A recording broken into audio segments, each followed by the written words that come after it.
Buenas tardes a todas y todas las personas que nos están viendo, ya sea desde Facebook o aquí en la sala de Zoom.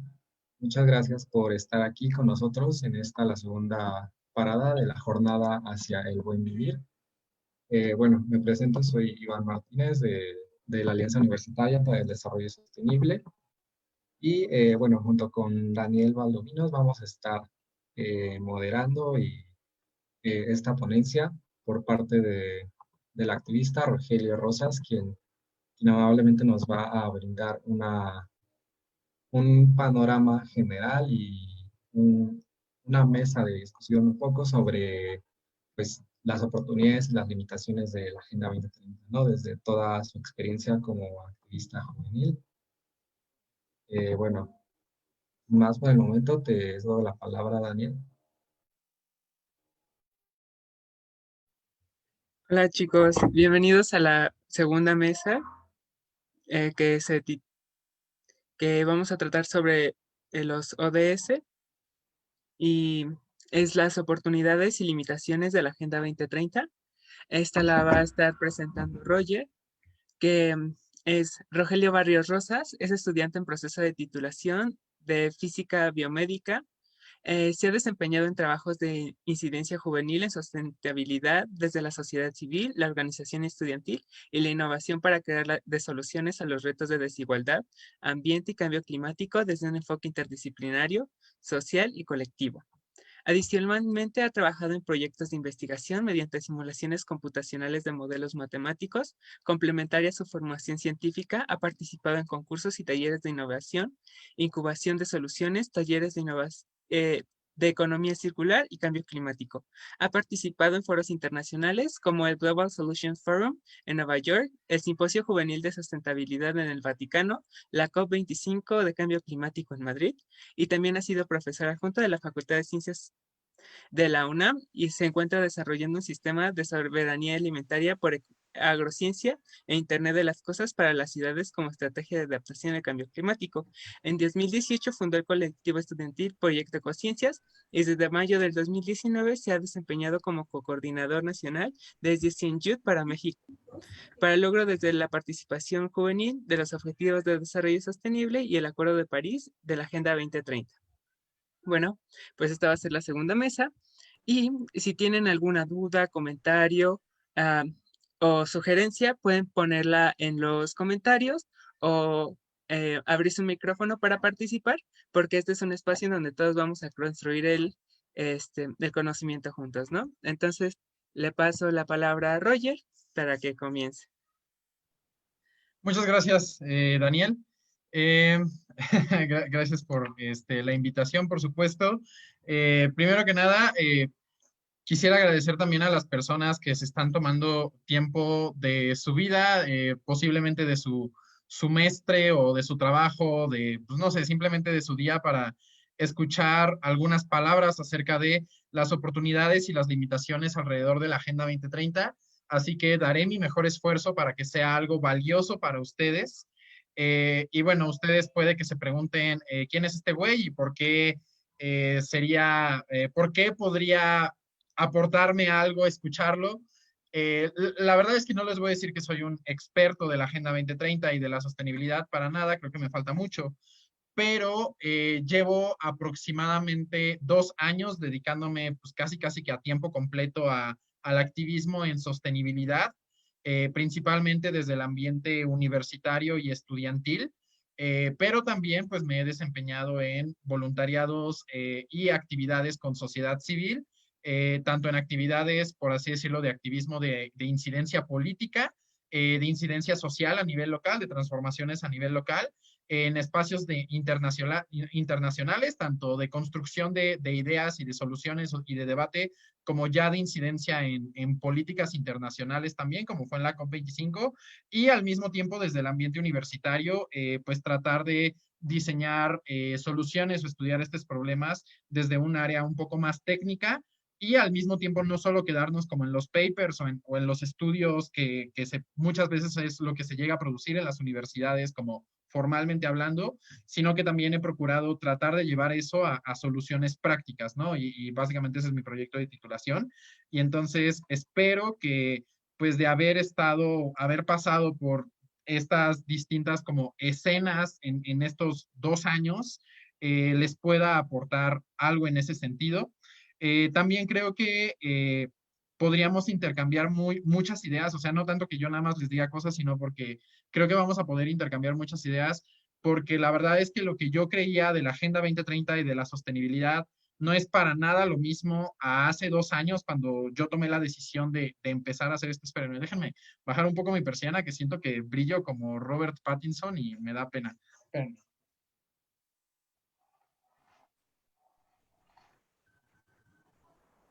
Creo que ya. Lo siento. Una prima me hizo ver Crepúsculo demasiadas veces. Sí, les decía, realmente lo que yo pienso y lo que yo entiendo por sostenibilidad y por Agenda 2030 no tiene nada que ver lo que yo pensaba cuando empecé a hacer esto, que tomé la decisión de dedicarme a esto prácticamente a tiempo completo hace literal, que hace casi 2 años, o sea, fue la COI 14 que fue a finales de octubre del 2018 cuando pasó. Y pues también sé que muchos de ustedes, muchos, seguramente también son activistas o se dedican a la sostenibilidad, ya sea en la parte académica o de sociedad civil. Entonces, bueno, ya comenzando, ahora sí entrando en calor, ya por último nada más quisiera decir, no duden en interrumpirme o en ustedes también opinar acerca de lo que yo estoy diciendo. Y sobre todo lo que yo les voy a estar contando ahorita va a estar basado mucho en mi experiencia, en mi perspectiva, y no quiere decir que sea la verdad, para nada, es una posición más a través de mi experiencia empírica, ¿no? Pero bueno, comenzaré. Nada más déjenme ver si esto sí se ve en, no, esperen, slideshow, from the beginning. Ahí está, ¿ya están viendo la pantalla completa con la presentación o siguen viendo PowerPoint? Ya, Sí, ya está completa. Perfecto. Bueno, así como ya les conté todo este choro, nada más también antes de continuar, quisiera sí agradecer mucho a todas las organizaciones que vemos en pantalla y algunas no son organizaciones, algunas son más movimientos que no son representados como una organización como tal, pero que realmente han influido muchísimo en la manera en la que yo he ido aprendiendo y en la que yo volteo a ver el día de hoy hacia la sostenibilidad.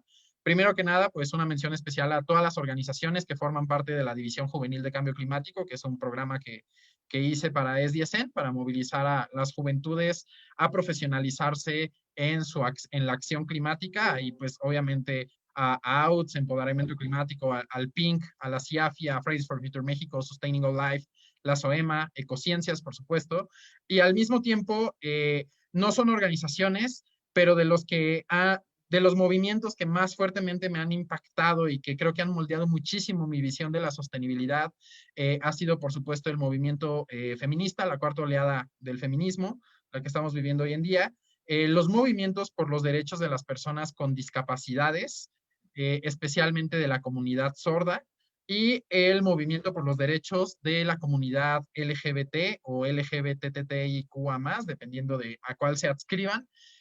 Por último, otras organizaciones que no son parte ni de la División Juvenil de Cambio Climático, pero que también admiro y respeto mucho y me han ayudado a ver de otras maneras la sostenibilidad, es el Indigenous Youth Caucus, específicamente representado por Jessica Vega aquí en México, Movimiento CLIC, organización que dirige una activista climática mexicana muy importante, Danae Espinosa, que logró meter dentro del Acuerdo de París el término de justicia climática en el artículo 12, y a GFLAC, así como no tanto una organización, pero una página con opiniones crudas acerca del cambio climático, que es el Ambientalista Amargado. Pero ahora sí, todo lo que les voy a decir, si bien sí viene mucho desde mi perspectiva, también va a estar apoyado en ciertas teorías, sobre todo la teoría crítica, de donde vamos a agarrar principalmente crítica al capitalismo, a la economía política del siglo XX y XXI, a la teoría, bueno, crítica a la teoría moderna. Vamos a agarrar unas perspectivas desde la decolonialidad y los buenos vivires, la sostenibilidad en el amplio espectro, el movimiento ecologista, el feminismo otra vez, y pues básicamente eso. Algunos libros también bueno, más bien un libro que influyó mucho en cómo preparé yo esta presentación es El consumo de la utopía romántica de Eva Illouz, así como un conversatorio de perspectivas y problemáticas del activismo ambiental con enfoque de género por Amelia Reguín y Sandra Guzmán, una charla que dio el mismísimo Iván Martínez Pichardo, presidente de la AUTS, los OBBs frente a los ODS, y un podcast llamado La destructividad de las fuerzas productivas. Ahora sí, arranquemos. Creo que lo primero que tenemos que hacer es preguntarnos por qué estamos aquí el día de hoy. ¿Por qué el día de hoy hablamos de sostenibilidad y por qué a las juventudes en general nos importan estos temas? ¿Por qué nos preocupan? ¿Por qué le dedicamos tiempo y esfuerzo a aprender de estos temas y también a actuar sobre estos temas? ¿Qué es lo que está pasando? Y puede ser una pregunta muy obvia, pero creo que es importante tener esto en perspectiva. Básicamente, hoy en día estamos viviendo lo que muchos llaman una crisis civilizatoria. ¿Por qué? Porque estamos viviendo un mundo donde las condiciones humanas más básicas para el bienestar las tienen muy pocos. Y no solo eso, sino que las proyecciones de si estas condiciones van a mejorar en unos años, en realidad indican lo contrario, en realidad indican que van a la baja. ¿Por cuáles condiciones básicas para el bienestar estoy hablando? Pues me refiero al acceso a una alimentación saludable, acceso al agua, acceso a una vida libre de violencia, a un empleo digno, a la salud y a un medio ambiente sano. Hoy en día, menos del 10% de la población a nivel mundial tiene realmente garantizadas esos derechos tan básicos. Por otro lado, estamos viviendo una decadencia planetaria, lo cual lo podemos ver en las tres grandes crisis ambientales, que es la emergencia climática, la emergencia de pérdida de biodiversidad y la emergencia por contaminación. Discúlpenme si no estoy mencionando a la emergencia de desertificación, también me parece un gran problema, pero ahorita estoy priorizando la problemática por la contaminación en todas sus formas.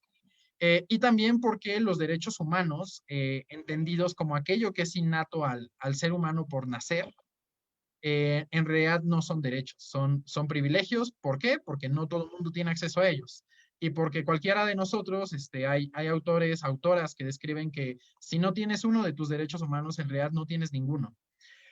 Y bueno, esa es la base para decir que estamos viviendo una crisis civilizatoria. Otra cosa que me gustaría mencionar aquí respecto a los derechos es la seguridad.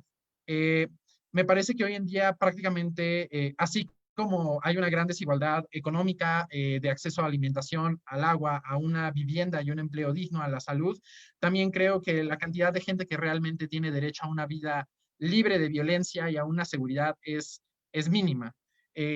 Creo que no solo en México, sino en general en el mundo, hay muchísimas formas de violencia que en realidad no están de ahí de manera sutil. Simplemente aquí en México, toda la ola de inseguridad y de violencia, por ejemplo, hacia las mujeres, por la simple condición de ser mujeres, o hacia las personas, por cuestiones de precariedad económica e inseguridad, o ya hablando en escalas de otro tipo, por ejemplo, con el narcotráfico o los conflictos armados. Realmente, si nosotros vemos un mapa a nivel mundial, por ejemplo, podríamos ver que en Latinoamérica realmente la cantidad de conflictos debidos al narcotráfico y a la violencia debido pues a cuestiones de género es extremadamente alta. En África realmente las guerrillas, perdón, y la agresión entre distintos grupos étnicos o de ciertos gobiernos a grupos étnicos también está bastante extendida. En Medio Oriente ya no se diga, ahí por cuestiones de intereses económicos y políticos que además le echan leña a tensiones de siglos que han tenido las culturas que están ahí por términos religiosos o étnicos también. Y lo mismo podríamos decir del sudeste asiático. Entonces, pues bueno, creo que eso realmente creo que es lo que nos hace pensar de si deberíamos de tener o si deberíamos de aspirar a una vida mejor.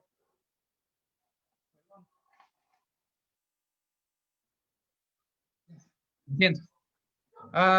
Y bueno, yo quiero partir de aquí porque usualmente cuando se habla de la Agenda 2030 se suele pintar todo de colores, muy bonito, fotos de los ODS por todos lados, y la realidad es que si bien la Agenda 2030 sí se ve muy bonita y todo el mundo la quiere utilizar de una manera extremadamente romántica, la razón por la cual vale la pena pensar en mecanismos para tener una mejor condición de vida no es nada bonita.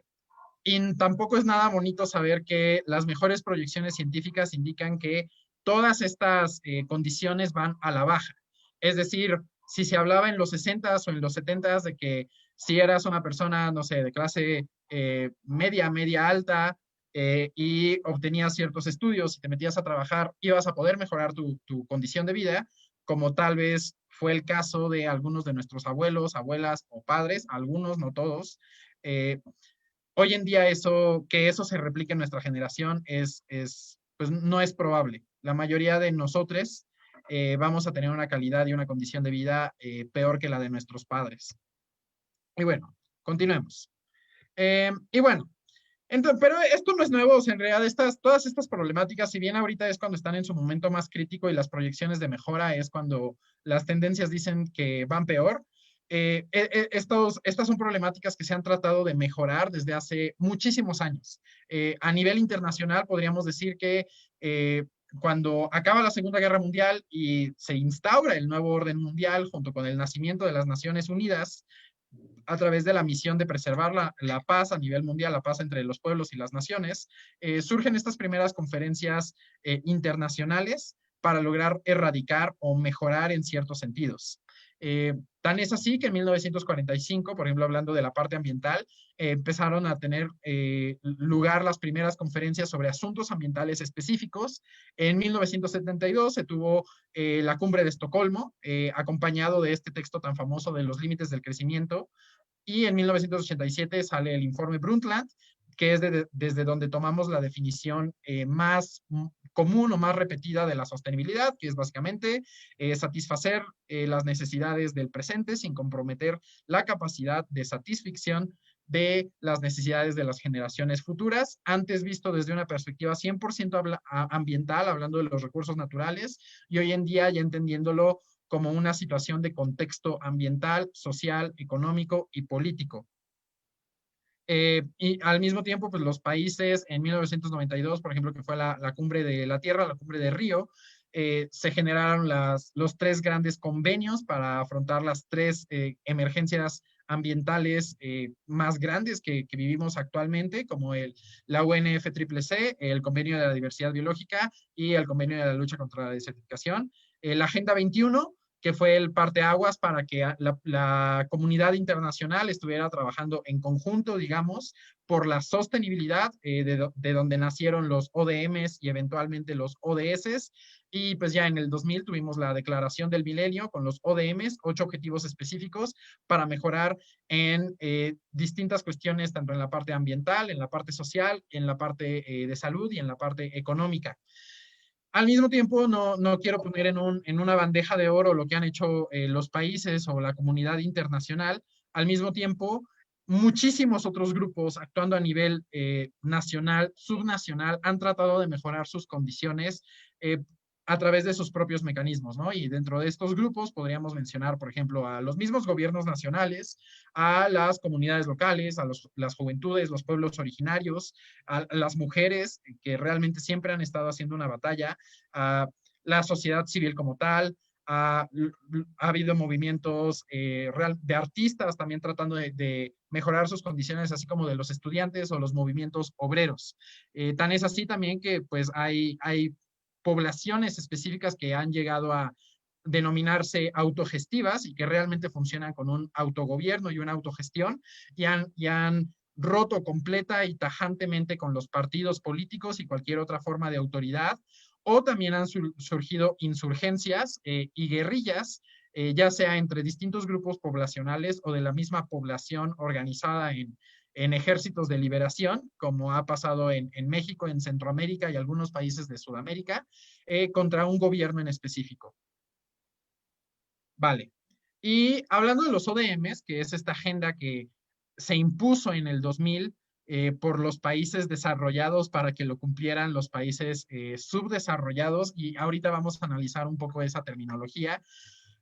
México, pues obviamente fue considerado y es considerado un país subdesarrollado, y podríamos decir que a México le fue bien. De 8 objetivos, se cumplieron oficialmente 6, según los datos que reportó el gobierno de México a las Naciones Unidas.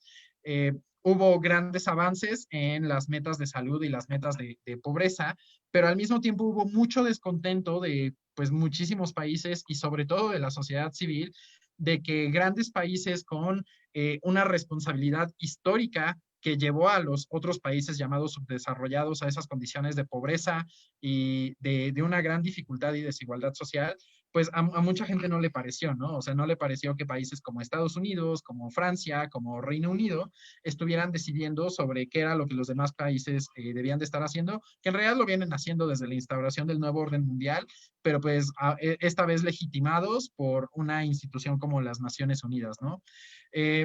Esta agenda como tal se concluyó en el 2015, pero desde el 2012 se comenzó a pensar en de qué manera podríamos generar una nueva agenda para que una vez que terminaran los ODMs pudiéramos seguir supuestamente mejorando en distintos aspectos, ¿no? Y se hablaba de tener una agenda más ambiciosa, más grande, y fue justamente en el 2012, en la Asamblea General de las Naciones Unidas, que la delegación de Colombia propuso una agenda ya no pues de desarrollo del milenio, porque pues, el milenio ya había pasado, ya no era guay el nombre, sino una agenda completamente dedicada a la sostenibilidad y pues bueno, visto desde la perspectiva del desarrollo, una perspectiva desarrollista, ¿no? Entonces, del 2012 al 2015 se estuvo trabajando para que pues los 190 y tantos países que integran las Naciones Unidas y a través de consultas también de sociedad civil, con consulta con académicos, con grupos de organizaciones de la sociedad civil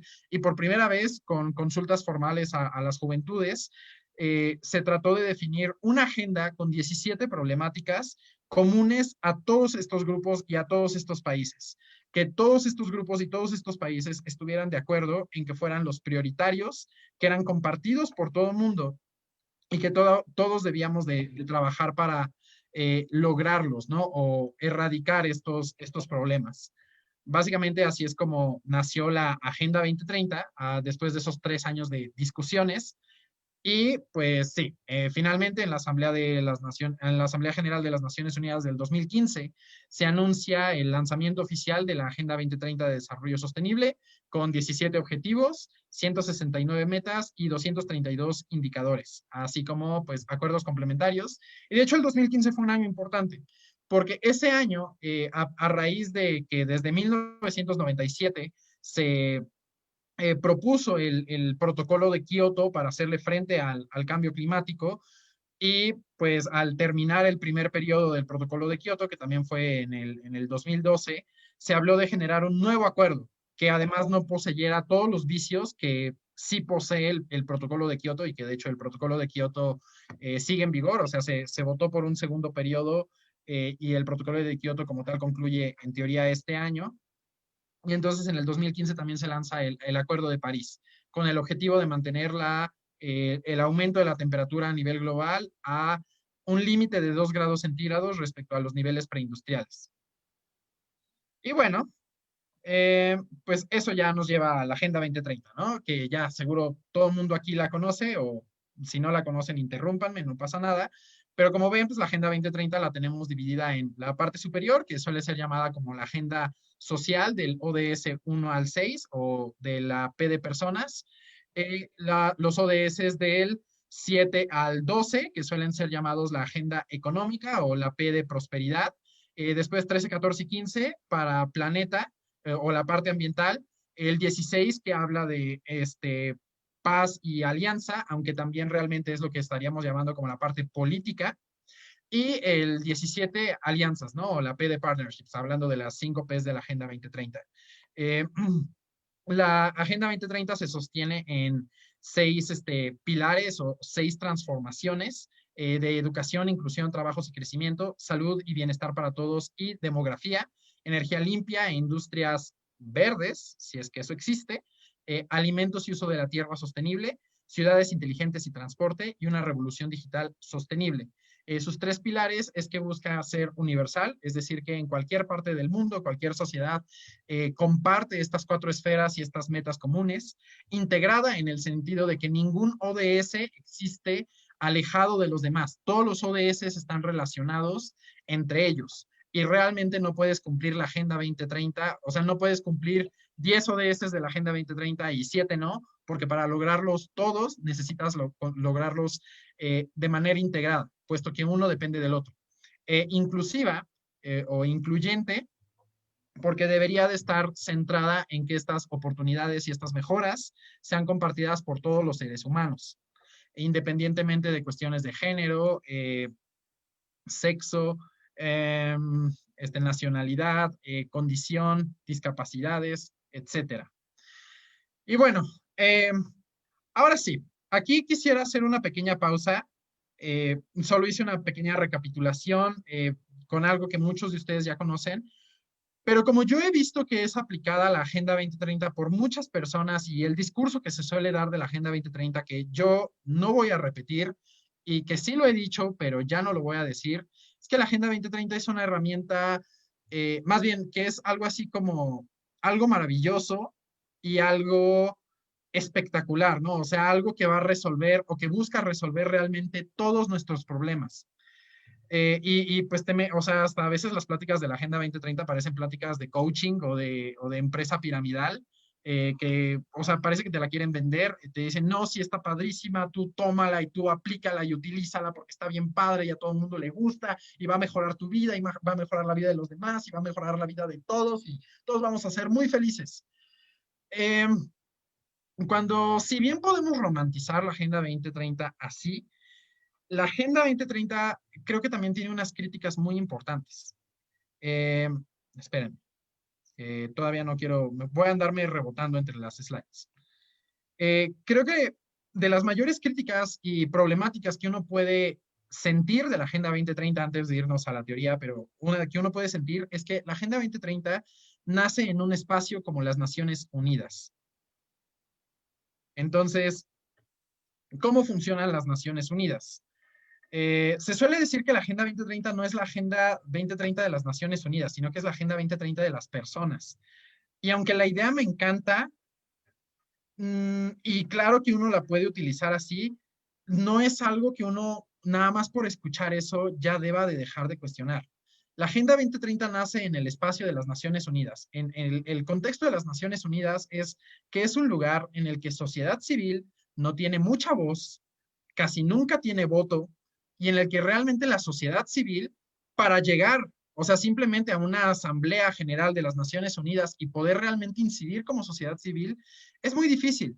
Y las personas que llegan ahí son personas que tuvieron los privilegios o las condiciones necesarias para llegar ahí, hablando de la gente que va como sociedad civil.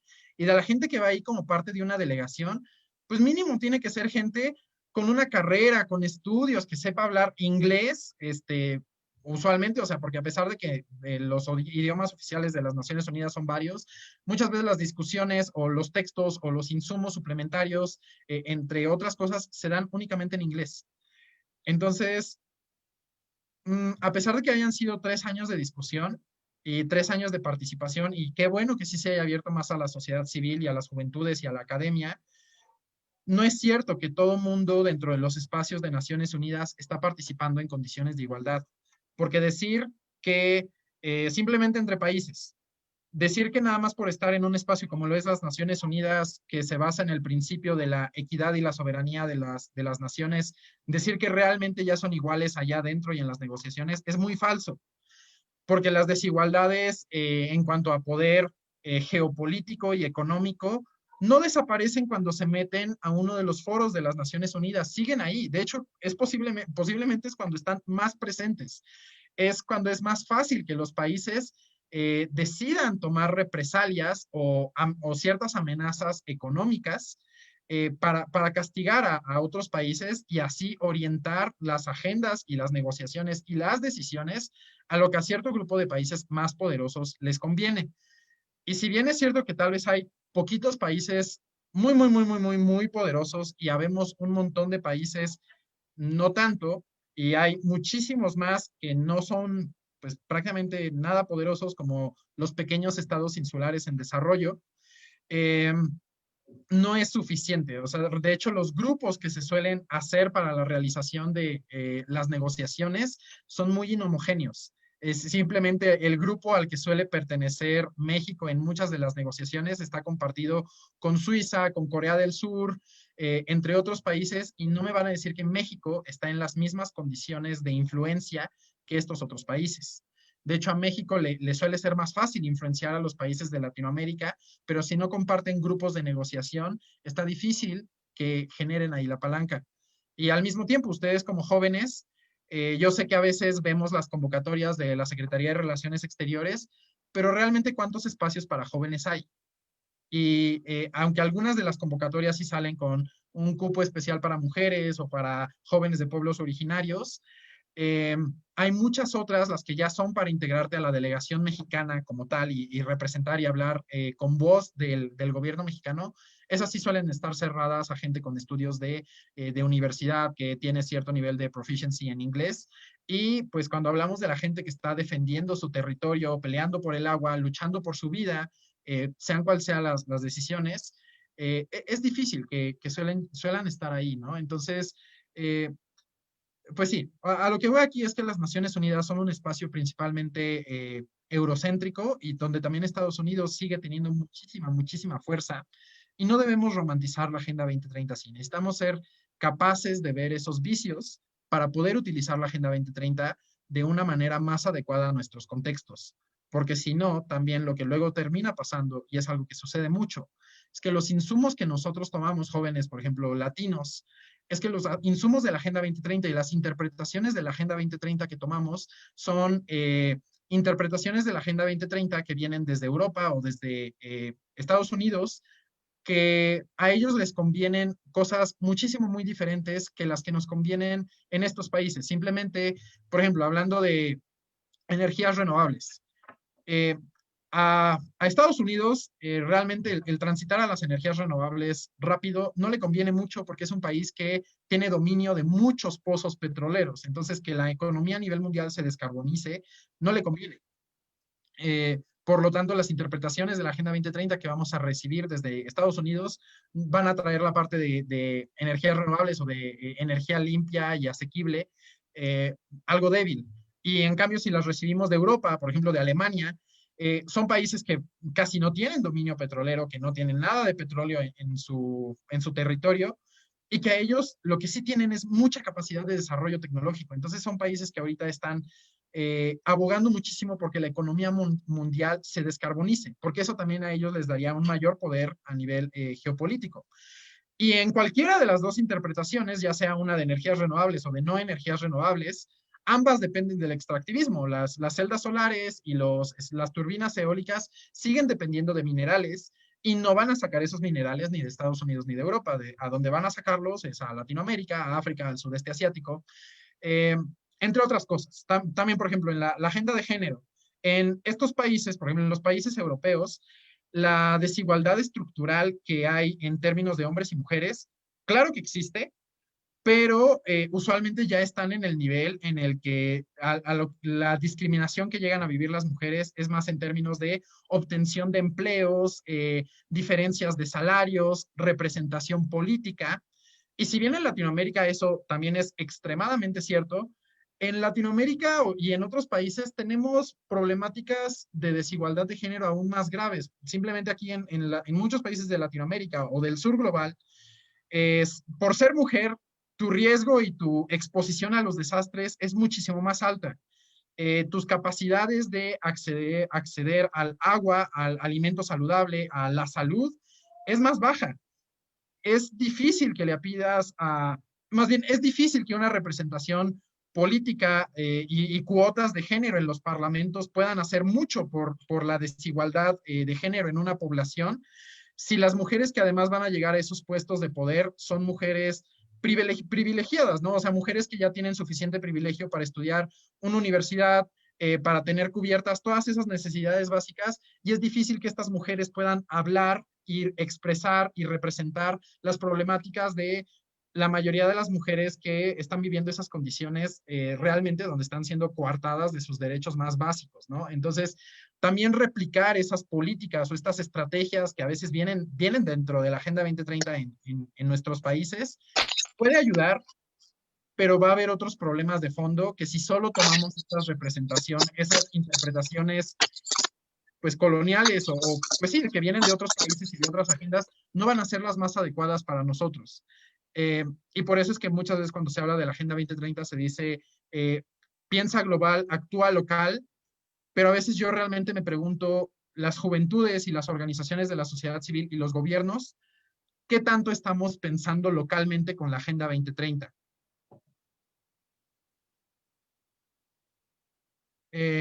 Si tienen comentarios, o sea, veo que Elsa está escribiendo que en esa parte no se puede hablar de igualdad y Patricia vi que había comentado que el reto es hacer conciencia en cada persona sobre educación.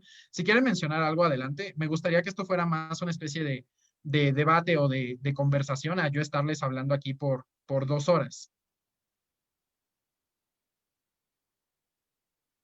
Miedo, no me voy a enojar, no voy a linchar a nadie, de verdad. Y si gustan, pueden abrir su micrófono sin ningún problema. O alzar su mano y así. Bueno, Patricia nos comenta que es importante la reeducación. Y estoy de acuerdo, pero también en mi experiencia estos 2 años trabajando con la Agenda 2030 y que pues sí nos ha servido para, la verdad es que la Agenda 2030 en cuanto a sus posibilidades, sí es una muy buena herramienta para presentarle cosas a políticos, incluso a gente de la industria y que la reciban muy bien. O sea, la Agenda 2030 te permite hablar de cosas, incluso que uno podría decir muy radicales o muy, no sé, de izquierda o muy sociales sin que la gente se ponga tan loca o que se ponga tan a la defensiva.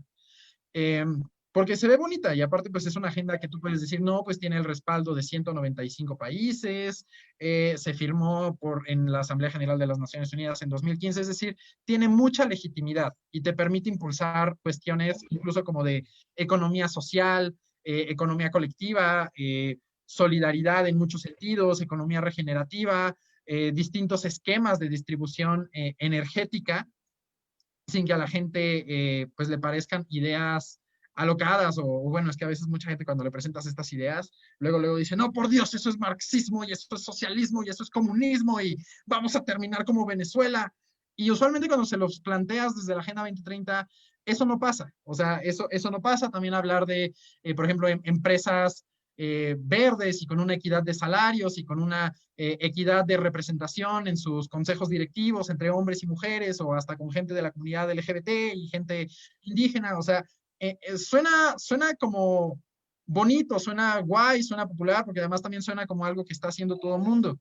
Y en ese sentido, la Agenda 2030 es muy útil, muy útil. Pero también uno puede utilizar la Agenda 2030 de maneras completamente dañinas, como pasa mucho que a veces los grupos de la sociedad civil van a hacer, no sé, voluntariados o actividades a zonas rurales del país o a zonas con altos índices de pobreza. Y a veces llegan a ser hasta, y lo he visto, o sea, llegan hasta ir a repartir despensas, ¿no? Y van a repartir despensas y dicen, estamos actuando por el ODS 3 porque queremos, no, por el ODS 2, ya estamos luchando contra el hambre y entonces a todas estas personas que les estoy dando su despensa, voy a pedirles que sujeten este cuadrito amarillo de hambre cero y les voy a tomar una foto conmigo o con mi organización o con mi playera de mi organización y lo voy a subir a redes sociales. Cuando además ni siquiera le estás explicando a esta gente qué es la Agenda 2030 o para qué sirve o por qué estás haciendo esto, el contexto dentro del cual se desarrolla. Y eso hasta es un poco una falta de respeto, o sea, estás casi que utilizando a gente en condiciones desfavorables para que te veas bien, para que tú como persona y tú como organización te veas bien ante la gente en redes sociales o en páginas web. Por otro lado, la Agenda 2030 sigue siendo una agenda que habla del desarrollo, sigue siendo una agenda que habla del crecimiento del PIB y sigue siendo una agenda que habla de la explotación de los recursos para el desarrollo económico, porque sin desarrollo económico no puede existir más bien no puede existir bienestar social, ¿no? Eso sí es una idea que viene implantada de fondo en la Agenda 2030. O sea, exacto, Nanda, sigue reproduciendo el discurso de progreso-desarrollo. Entonces, en ese sentido, es una agenda que piensa que para llegar al bienestar tenemos que hablar necesariamente de un desarrollo.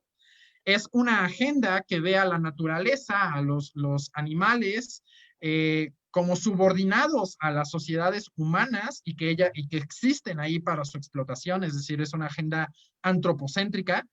Es una agenda que todavía piensa en las jerarquías, que piensa muy fuertemente en que el gobierno tiene que ser el máximo órgano para mejorar a gran escala. Y se disminuye, por ejemplo, la representación de las personas, o sea, la equidad, la voluntad popular ante los gobiernos, cuando sabemos que pues, hoy en día la mayoría de los gobiernos no representan a sus poblaciones o la gente no se siente representada por sus gobiernos. Y también, pues, la Agenda 2030, muchos la critican por ser una agenda que no tiene una ideología política. O sea, realmente la Agenda 2030 puede ser lo que tú quieras. O sea, la puedes tomar y hacerla una agenda, o sea, a pesar de que viene de Naciones Unidas, puedes ignorar eso un poquito y, bueno, un muchote, en realidad, un muchote, y convertirla en una agenda completamente, si quieres, de izquierda, extremadamente social, extremadamente popular, o también puedes convertirla en una agenda muy enfocada al sector privado. O sea, la Agenda 2030 es una quimera, no sabes realmente qué es en ese sentido, y depende también ahí mucho de cómo la decidas implementar a nivel local y bajo la ideología que lo quieras hacer. Entonces, creo que esa es una ventaja y una desventaja de la Agenda 2030. Es decir, la Agenda 2030 me parece muy versátil, muy adaptable, muy abierta a la interpretación, y eso creo que es muy bueno porque le deja a cada quien a nivel local decidir, por ejemplo, a los países de Europa, muchas veces irse con estrategias, por ejemplo, países como Japón o Corea del Sur, les puede ir muy bien implementando estrategias para la mejora social a partir del desarrollo de su industria o del sector privado. Realmente sí pueden hacerlo y va a funcionar porque también son, especialmente hablando de Japón y de Corea, son sociedades extremadamente equitativas, donde el 95% de la población adulta tiene los mismos salarios, trabaja las mismas cantidades de horas. Ahorita estoy haciendo un poquito de lado, aunque no debería, la impresionante brecha salarial y de horas de trabajo entre hombres y mujeres, pero aún así, en términos de promedio, no es tan grande como en otros países como en México, ¿no? O sea, en México realmente si tú decides impulsar la industria o el sector privado, bueno, no solo México, Latinoamérica, muy posiblemente sí vas a beneficiar a gente, pero muchas veces vas a beneficiar solamente de la clase media alta para arriba. Y la clase media alta en países como México, entre otros, es menos del 30% de la población, menos del 20% de la población. Además, también como lo menciona Elsa, eh, ah, ajá, bueno, por ejemplo, Elsa habla de la sostenibilidad de la economía, ¿no? Ella menciona que la economía para ser sostenible debe ser una economía que para empezar deje de pensar en la linealidad, que en ese sentido estoy extremadamente de acuerdo, y que pase de las 3 Rs a las 5 Rs, o incluso como otros lo mencionan a 7 Rs, ¿no? A repensar, rechazar, reparar, reducir, y ahora sí ya te pones a pensar en las Rs más tradicionales. Pero también me parece que eso no es suficiente. Realmente vale la pena pensar en economía circular en ciertas zonas. Por ejemplo, México es un país altamente rural y donde realmente la producción rural de México muy poca es agroindustria. De hecho, muchísima se da a nivel informal y no está bien mapeada. Y muchos de estos agricultores, puedes decir que ya producen, su producción agrícola ya es circular, porque siguen dependiendo de la lluvia de temporada y son cultivos de temporada. Es mucha de esa fruta que cuando uno va al mercado o al tianguis, le dices como la fruta o la verdura criollita, que hasta se ve como más feíta, más sucia, pero pues ellos no están utilizando ningún agroquímico, no están utilizando envolturas, ellos realmente, pues si acaso lo que llegan a hacer son composteros y vermicomposta, que se suele meter eso dentro de la economía circular para la agricultura, pero realmente, o sea, nos sirve el discurso de la economía circular con estas personas. O sea, es un discurso que debemos de utilizar a diestra y siniestra en todos los espacios y en todos los lugares. Por ejemplo, la economía circular creo que en un contexto de ciudad, en un contexto urbano, un contexto como la Ciudad de México, o en contextos rurales, pero donde la producción agrícola ya es industrial, creo que ahí sí vale la pena hablar de economía circular. Y está padrísimo y está bien bonito, pero realmente es en lo que más tenemos que pensar en países como México o como Latinoamérica. O sea, ese debe ser el discurso o la visión que se tenga, por ejemplo, en el Plan Nacional de Desarrollo. O sea, si a mí me preguntas, un plan de economía circular para la Ciudad de México me parecería increíble. Pero si también me preguntas si la economía circular debería de ser uno de los pilares del Plan Nacional de Desarrollo, específicamente para las zonas rurales o para los campesinos, no lo sé. Por ejemplo, con los campesinos a mí me preocuparía más el tema de los transgénicos. A eso voy con la Agenda 2030. El discurso que solemos tomar de la Agenda 2030 es un discurso que viene muy desde otros contextos y es una información que viene y viene y viene y viene así siempre, que muchas veces cuando la tomamos aquí ni siquiera lo cuestionamos. Y aunque hay ideas que nos parecen muy padres y muy funcionales, como lo es la economía circular o como lo pueden ser, por ejemplo, también las cuotas de paridad, ya sea en los trabajos o en los parlamentos, eh, creo que a veces, muchas veces, sobre todo cuando quienes tomamos la Agenda 2030 somos gente de zonas urbanas, ¿no? De zonas conurbadas. Interpretamos nuevamente la Agenda 2030 desde un contexto urbano y después creemos que este debe ser la interpretación que se le tiene que dar a la Agenda 2030 también en el ranchito X, Y o Z, y también luego olvidamos que simplemente incluso aquí en la Ciudad de México más del 50% del territorio de la Ciudad de México es rural.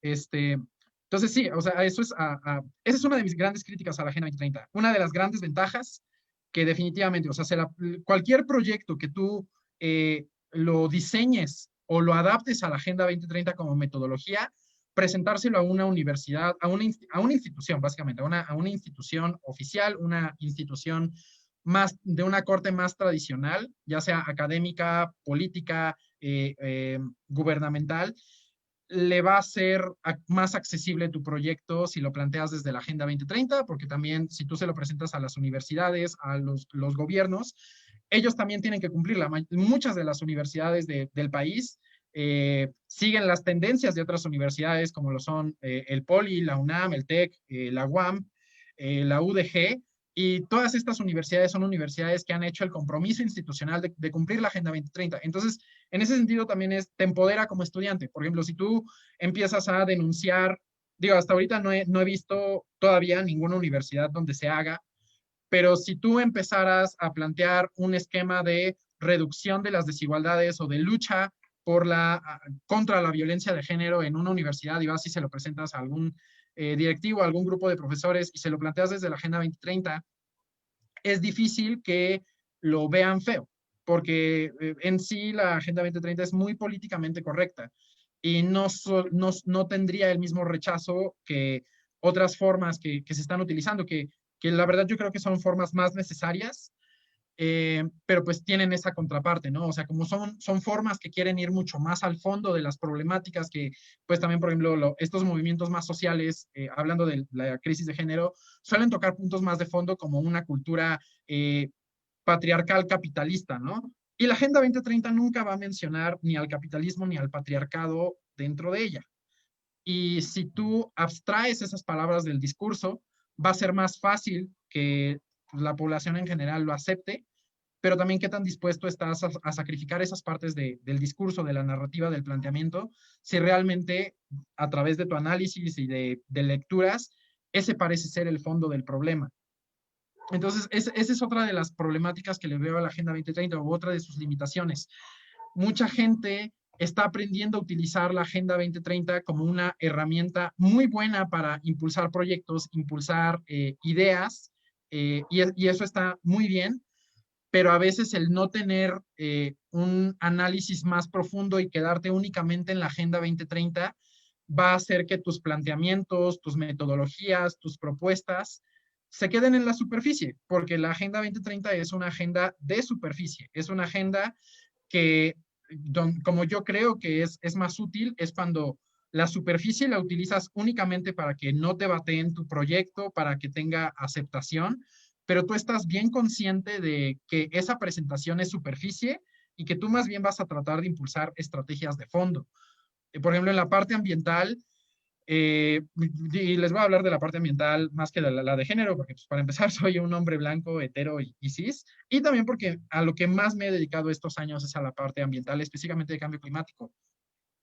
A través de la Agenda 2030 es mucho más fácil plantear cuestiones de reducción del consumo o de rechazo al consumo, eh, y simplemente la planteas como un uso más inteligente de los recursos, o puedes impulsar cuestiones como de economía solidaria, por ejemplo, huertos urbanos, huertos familiares, huertos colectivos, los puedes plantear como estrategias de economía circular, donde a partir de ciertos desechos de residuos sólidos urbanos, tú puedes generar zonas de cultivo, camas biointensivas, a partir del reaprovechamiento de los desperdicios de orgánicos para evitar que emitan un montón de metano, los metes a un compostero con vermicomposta, promueves la microfauna o bueno, la microbiota del piso donde estés haciendo tu composta o tu vermicomposta, y eso además lo vas a hacer para generar un sustrato muy nutritivo de bajo costo que además está reduciendo el impacto ambiental de tu población y que además te va a generar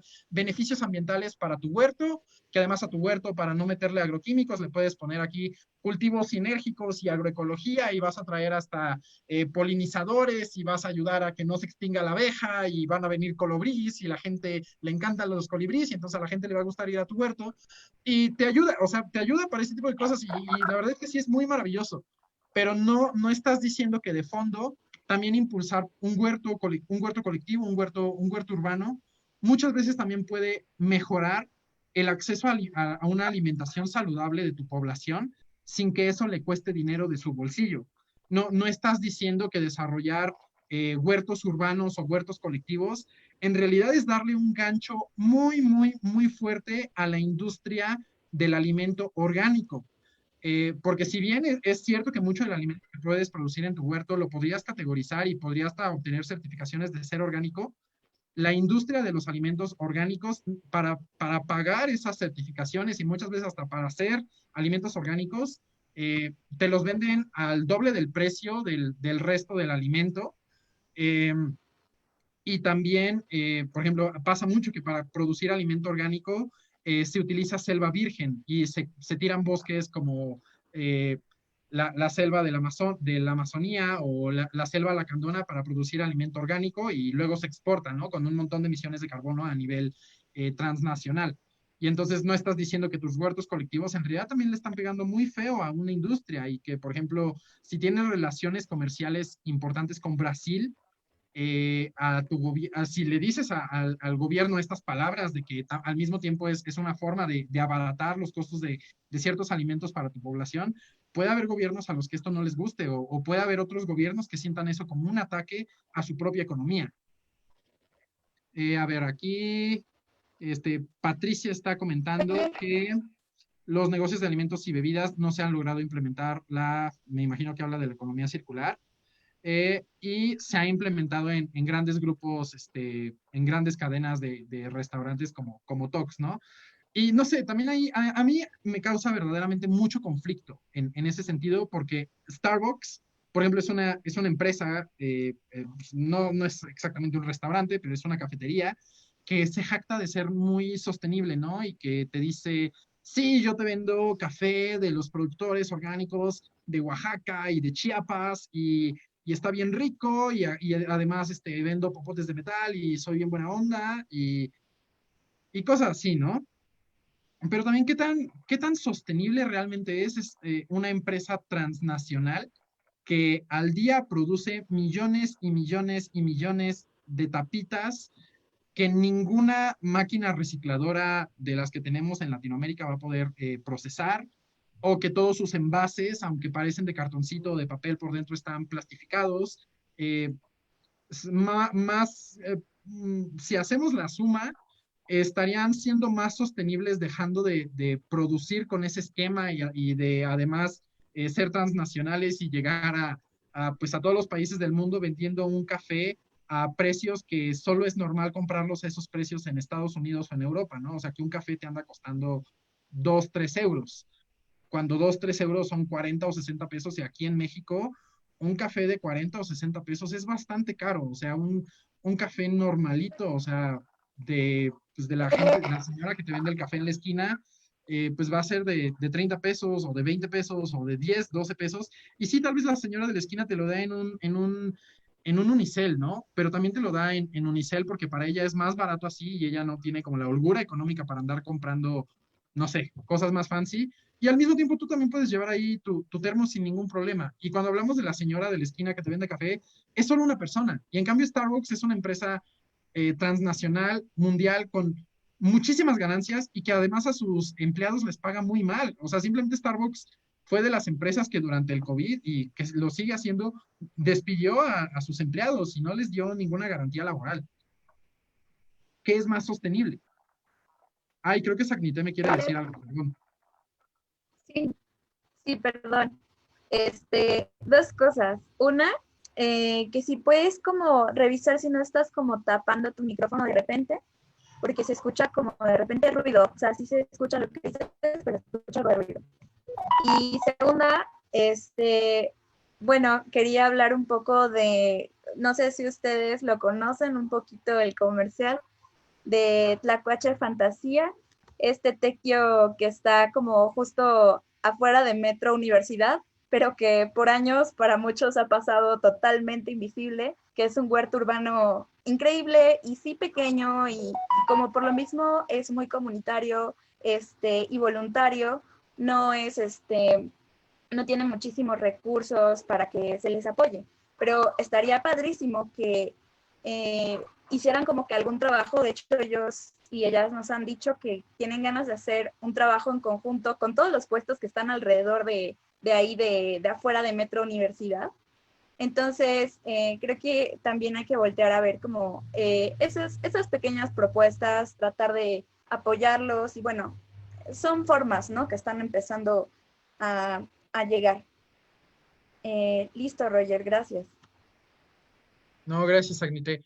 Justo, o sea, dentro del espíritu de la Agenda 2030, muchas veces olvidamos eso. O sea, hablando de esto de las transnacionales y la contradicción que hay con la sostenibilidad, muchas veces en el mismo modelo de transnacional, el voltear a ver a estas propuestas más locales y comunitarias y colectivas, creo que pues sí, en zonas como las que estamos en México, incluso en la misma ciudad, la suma, si uno hiciera una suma ponderando los factores ambientales, los factores sociales, los factores económicos, muchas veces suelen ser más sostenibles si sacáramos un índice, este tipo de iniciativas.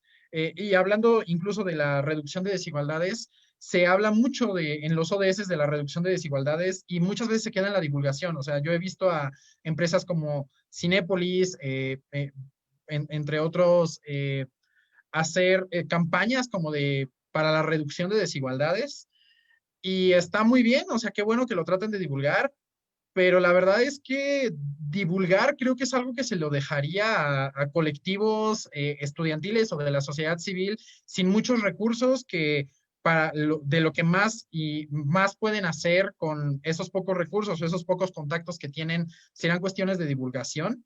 Eh, y a estas grandes empresas con muchísimo capital, digo, sí, pueden hacer producciones para la divulgación muy buenas, pero la verdad es que nunca son tan buenas y nunca son tan difundidas. Y si quisieran, lo podrían hacer muy masivamente. Y la verdad, yo hasta ahorita no he visto que en Cinépolis se haga como un coloquio de cine para gente sorda, ¿no? Por ejemplo. Digo, creo que eso eliminaría más las desigualdades. O, por ejemplo, hacer matinés de cine. Cinépolis se ha vuelto extremadamente caro, ¿no? O sea, 100 pesos la función, cosas así. Cuando yo era niño costaba 32 pesos, ¿qué onda? Y simplemente, o sea, si quieres reducir las desigualdades y quieres que la gente pueda disfrutar del cine, pues ¿por qué no haces una matiné para gente de escasos recursos, o gente en condiciones de desigualdad, mucho más accesible, ¿no? Y empresas como Cinépolis no perderían dinero haciendo eso. Y entonces, esa es otra de las grandes contradicciones que veo en la Agenda 2030. Grandes corporativos toman la Agenda 2030 para impulsar acciones y ponerse la firma y ponerse la camisa de empresas socialmente responsables, cuando son empresas que tienen muchas veces los recursos y los medios para cambiar radicalmente su forma de hacer las cosas y realmente tener un impacto en la sostenibilidad. Es como Coca-Cola, o sea, Coca-Cola se jacta de ser la empresa a nivel mundial que hace más campañas de reciclaje y que recauda más, y ahí siempre se trae una competencia con PepsiCo, cuando, no sé, tal vez dejar de producir Coca-Cola en botellas de plástico y te ayudaría a tener un mejor impacto ambiental, más que el reciclaje. O sea, el reciclaje es la última opción si quieres reducir tu huella ambiental a partir de la producción, ¿no? Lo mejor que podrías hacer es modificar tus formas de producción, sin hablar de que la Coca-Cola y en general la industria refresquera es extremadamente dañina para la salud. Entonces, ¿qué tan sostenible es una empresa que contamina muchísimo a nivel mundial y que enferma a muchísima gente a nivel mundial? ¿Podemos Perdón, decir que cualquiera de esas iniciativas es sostenible? perdón, Roger, tenemos un comentario que me parece muy interesante y muy relacionado con lo que estás diciendo. Es de Lu, ella dice, soy estudiante en diseño industrial de FES Aragón y en los últimos semestres se nos ha hecho conciencia sobre la sustentabilidad de nuestros diseños. Y aunque nosotros queramos cambiar ese aspecto, el consumismo de las personas impide que podamos desarrollar diseño sustentable al 100%. Sin embargo, seguimos esforzándonos por cambiar la forma en cómo el diseño puede aportar. Justamente este semestre pudimos tener una materia en conjunto con la UAM sobre estos temas. Muchas gracias por la excelente iniciativa. Pues vamos a tener justamente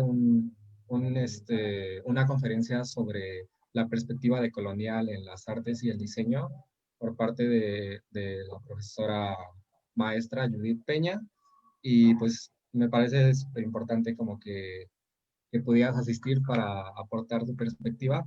Y sí, creo que pues no habíamos como dimensionado pues ese tipo de cuestiones como de personas que quisieran entrar a, pues en general a promover la sustentabilidad en sus profesiones, pero por la misma racionalidad o valores que se supone que son como los que deben regir este tipo de cuestiones, o sea, las dominantes, pues no pueden hacerlo, ¿no? Pero pues afortunadamente cada vez hay más iniciativas al respecto. Luego, Gabriela Vázquez menciona, yo soy estudiante de RI en la Náhuac y siempre dicen ser líderes de acción positivas que fomenten el cuidado al medio ambiente, pero todavía tenemos generadores de diésel. Y le preguntan a Roger que qué opina del greenwashing. Y bueno, tenemos la mano Manita levantada de de Marcos, ¿no? Marcos. Entonces, pues yo Dale, creo Marcos. que sí, y para después que responda las dos dudas. Marcos, por favor.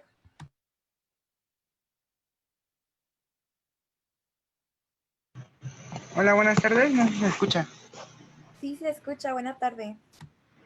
Mire, por parte, pues yo soy del Colegio Nacional de Educación Profesional Técnica, del CONALEP. Estoy en la carrera de profesional técnico bachiller en conservación del medio ambiente. Especialmente, pues la carrera se enfoca a lo que es la conservación y sustentabilidad del medio ambiente. Un comentario que hacían por medio del chat, pues es uno, ¿no? De que uno trata de hacerlo, tratar de ser lo más sostenible que se pueda, ¿no? En los proyectos y poder, vaya a ser más sostenible, ¿no? Pero también, pues, por una parte, pues creo yo, y a medida de igual que otros docentes tenemos la misma idea, de que pues debe de haber una materia, un módulo, ¿no? Que el gobierno pues haga cursar, ¿no? Que tenga que ver sobre la educación ambiental, ¿no? Entonces, nosotros cada semestre y cada año hacemos una semana que es lo de concientización del medio ambiente. Hablamos acerca sobre los temas más relevantes que están pasando pues en México y en el mundo, ¿no? Y hacemos algunos videos de concientizar al plantel educativo y tanto a administrativos y al personal docente y a los mismos compañeros, ¿no? Pero también pues hemos querido hacer como que la parte de que salgamos, ¿no? Más a las escuelas durante esa campaña o esa semana que se realiza. Yo por ahí estuve mandando mensaje al activista Arturo Islas, me contestó, pero ya a partir de ahí pudimos ahí medio hablar acerca de si podría algún día, ¿no? Visitar el plantel. Pues básicamente todo este proyecto que él está manejando sobre lo que es el cuidado de los animales, la protección y todo eso. Entonces sí creo como concuerdo en esa parte de que tratamos de ser lo más sostenibles que se puede, pero las personas pues, a lo mejor no les importa, ¿no? Y nos dicen, si estás loco, o si me vale, y no es mi basura, pero yo no la voy a recoger, y son muchos problemas así, ¿no?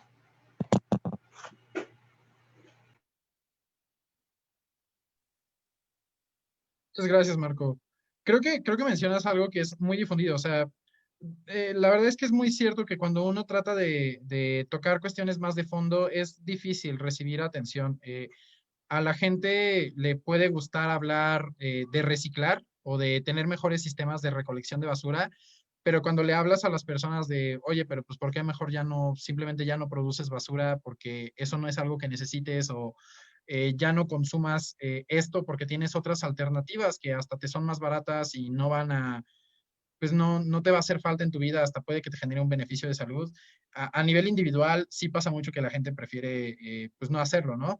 Y muchas veces eso se da por, pues, creo que falta de claridad de saber cómo eso le impacta a uno en su vida misma. O sea, ya creo que ni siquiera se trata ya tanto de cómo esto impacta a los animalitos y a las otras personas. Ok, supongamos que eres una persona completamente egoísta y no te interesa eso, pues mínimo si quisieras ayudarte a ti, tomarías esas decisiones. Creo que ahí igual tiene mucho que ver con, pues que llevamos un estilo de vida demasiado apresurado, muy orientado ya hacia la satisfacción inmediata, que pues las personas muchas veces ya estamos acostumbradas o condicionadas a, pues sí, a resolver nuestras necesidades y satisfacernos de la manera más pronta posible, sin cuestionarnos tanto la calidad que eso va a implicar para nosotros y para la gente que nos rodea. Adelante, Marcos, adelante. Sí, exacto. Bueno, ahorita en lo que es de quinto semestre, pues estoy llevando un módulo que se enfoca casi a lo de las 5 R's, ¿no? Que mi módulo es tratamiento y manejo de residuos sólidos. Pues básicamente estamos viendo pues la norma, ¿no? La norma 052 a la 058. Y pues básicamente pues también podríamos implementar, ¿no? En el plantel pues tenemos los señalamientos adecuados que son el bote es para puros plásticos, el bote es para puros residuos orgánicos, inorgánicos, aquí se puede depositar vidrio, cartón y así sucesivamente, ¿no? Entonces, esa clasificación pues también ya depende de que, por más de que uno les ponga hasta los símbolos y las imágenes, ¿no? Que indica qué cosa debe de ir, pues no, a lo mejor no captan esa imagen, ¿no? O esa referencia que se quiere dar a la persona, ¿no?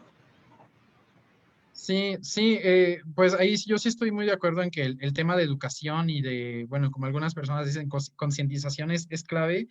Eh, e igual tiene mucho que ver con un fenómeno llamado masa crítica, o sea, lograr que una cantidad, en realidad es una minoría. Algunos estudios de teoría del cambio dicen que con que logres que el 15 o 20% de las personas de una comunidad hagan cierta acción, eso va a provocar que el 80% restante imite esa acción, pero a veces generar esa masa crítica inicial es muy difícil y entiendo completamente lo que dices porque Ciudad Universitaria, según tiene hasta un programa que se llama Ecopuma y todo debería estar súper separado y todo el rollo y la verdad es que eso nunca sucede. Sí, ahí sí creo que la parte de la educación es clave, pero es que también creo que ahí hay otro problema que igual tiene que ver con la sostenibilidad y es que no solo es el tema de educación, es el tema de cómo educamos. No, realmente no sabemos cómo educar y muchos teóricos de la pedagogía o gente que ha hecho experimentos basados en evidencias, se dan cuenta que las estrategias que solemos utilizar para enseñar, especialmente en las aulas, pero también mucho de lo que llamamos nosotros como divulgación, tiene un impacto nulo en las personas. No es la manera de generar un aprendizaje significativo las formas en las que solemos hacerlos. Y ahora, regresando un poquito a la pregunta del greenwashing, pues la verdad es que creo que ya no solo hay greenwashing, o sea, creo que hay greenwashing, sostenibilidad washing y Agenda 2030 washing. Y creo que el washing yo lo dividiría en dos categorías.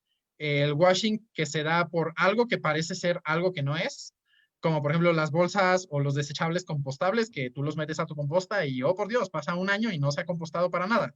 He hecho el experimento, es fácil. Entonces, ese es un tipo de greenwashing, ¿no? De algo nada más que lo rotulan como, como algo que es sostenible o eco-friendly o lo que quieras y no lo es. Y creo que hay otra forma de greenwashing o de sostenibilidad washing, Agenda 2030 washing, que son estas acciones que yo estaba criticando, que es algo que en principio puede estar generando un beneficio, pero que tú tenías, pues básicamente que estás haciendo una simulación. O sea, que tú en realidad podrías estar haciendo una acción mucho más significativa, mucho más profunda y con un impacto mucho más alto, pero decidiste no hacerla porque eso perjudicaba tus intereses o tus privilegios y te mantiene en una condición de, pues sí, de dominio sobre otras comunidades afectadas. Por ejemplo, eres una empresa que contamina un río del cual depende una comunidad.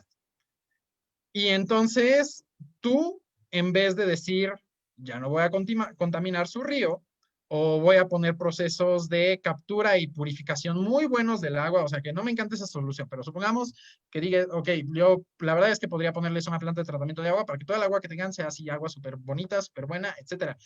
Pero en vez de hacer eso tú como empresa, para decir que eres una empresa socialmente responsable, me patrocinas el festejo del 15 y el 16 de septiembre de ese municipio y a todo mundo le das, además de que le das comida supuestamente saludable, también a todo mundo le regalas, no sé, cubiertos reutilizables o popotes de metal, ¿no? Y entonces eres una empresa súper chida porque te importa la salud de la población y le diste popotes de metal para que ya no contaminen. Y decidiste hacer eso, invertir tiempo y recursos en eso, pero nunca te planteaste dejar de contaminar el río o reducir tu contaminación del río. Creo que esa es otra forma de greenwashing o de Agenda 2030 washing o de sostenibilidad washing que se da mucho. Y también los jóvenes lo hacemos. Los jóvenes, o sea, perdón que yo insista con este ejemplo, pero pasa muchísimo. Vas a hacer cualquier voluntariado de cualquier cosa con gente, por así decirlo, en alguna situación de desigualdad. Y sí, ahí haces, no sé, les das clases, les enseñas a hacer alguna actividad recreativa, lo que quieras, y después le pides que se tomen una foto contigo mientras sostienen los cuadritos de la Agenda 2030 o mientras se ponen la playera de tu organización, te tomas la foto y lo subes a redes sociales. Y a esa persona nunca le explicaste, y usualmente esto pasa mucho con niños y niñas y con mujeres adultas o personas de la tercera edad. Son personas a las que no les estás explicando qué es, qué están sujetando, qué representa, y ni siquiera sabes si esas personas estarían de acuerdo con lo que tú les estás mostrando. Y es una forma de violencia y es una forma de desigualdad el que tú te aproveches de las personas en condiciones de desigualdad para tú verte bien, tú quedar bien en tu círculo, mientras que a estas personas no les estás dejando decidir ni cuestionar, ni les estás enseñando a decidir por sí mismos si es algo con lo que están de acuerdo o no. Y eso de verdad, o sea, es una de las prácticas más extendidas que veo del uso de la Agenda 2030 por parte de las juventudes. A ver, aquí están poniendo varios comentarios.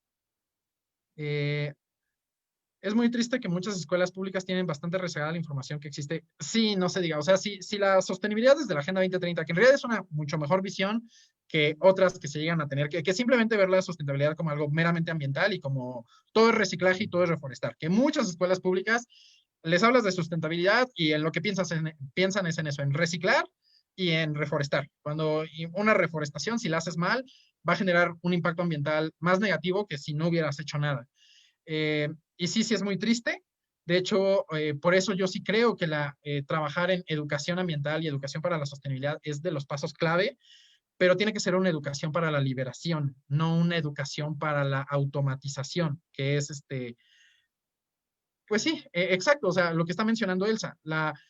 Y es curioso porque hace aproximadamente 100 años, entre 1920 y 1930-40, Paulo Freire estaba haciendo su desmadre en Brasil alrededor de la educación, de una educación para la liberación, una educación pues sí, para la liberación, una educación que no oprima, una educación no mecanizada, no para nada más producir gente que se inserte en un sistema y trabaje como maquinitas para generar riqueza, donde el valor de su trabajo ni siquiera se lo va a llevar esa persona, sino alguien arriba de él.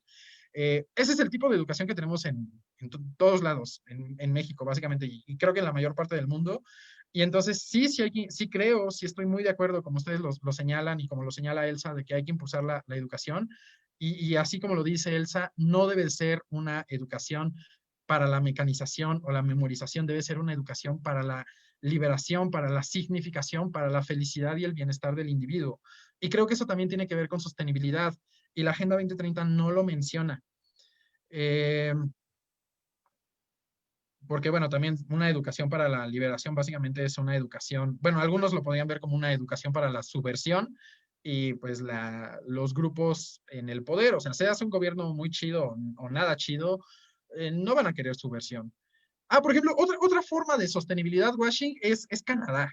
Canadá o Alemania, países que se pintan como muy chidos, de tener condiciones sociales bien padres, pero lo que muchas veces no se dice es que estos países, para impulsar esos programas sociales o para mantener esas condiciones pues de cierto bienestar social, todo eso muchas veces está subsidiado y financiado por acciones de empresas o de tratos comerciales internacionales que tienen, donde se oprime a otros pueblos o otros países, ¿no?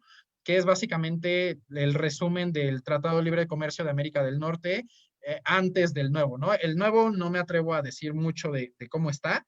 Lo que sí es que nos metieron unas reformas en frieguísima que no debieron de haber, que bueno, con las que yo no estoy de acuerdo porque promueven la obsolescencia programada en muchos sentidos, pero también tienen cuestiones de igualar los salarios mínimos entre los trabajadores de los tres países.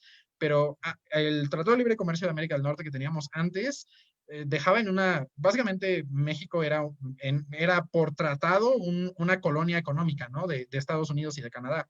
Y luego hay mucha gente aquí en México diciendo que, ay, es que ¿por qué no somos como Canadá? Y Justin Trudeau, lo amo, es lo máximo, sale a marchar por los derechos de las mujeres y los derechos de la comunidad LGBT, y súper eco-friendly el vato, y al mismo tiempo, pues Justin Trudeau estuvo impulsando durante su gobierno un montón de gasoductos y oleoductos, ¿no? Para Canadá. Y realmente no hubo un cambio en la política energética de Canadá durante su gobierno. Creo que esas son otras formas de greenwashing, y aparte son greenwashing de dominio ideológico, donde te quieren hacer pensar que la gente que le está haciendo daño a tu país, a tu población, a tus comunidades, que es bien chida, y que además la gente de tu comunidad, y que tú eres una basura por no ser como ellos. Creo que esa es otra forma de washing y de colonialismo que hay muchísimo, y que muchas veces se agarra de la bandera de la sostenibilidad o del ambientalismo para hacerse patente. Y mucha gente tiene esa visión de la sostenibilidad. Mucha gente también a veces hasta cae en discursos ecofascistas de agarrarse de estas ideas.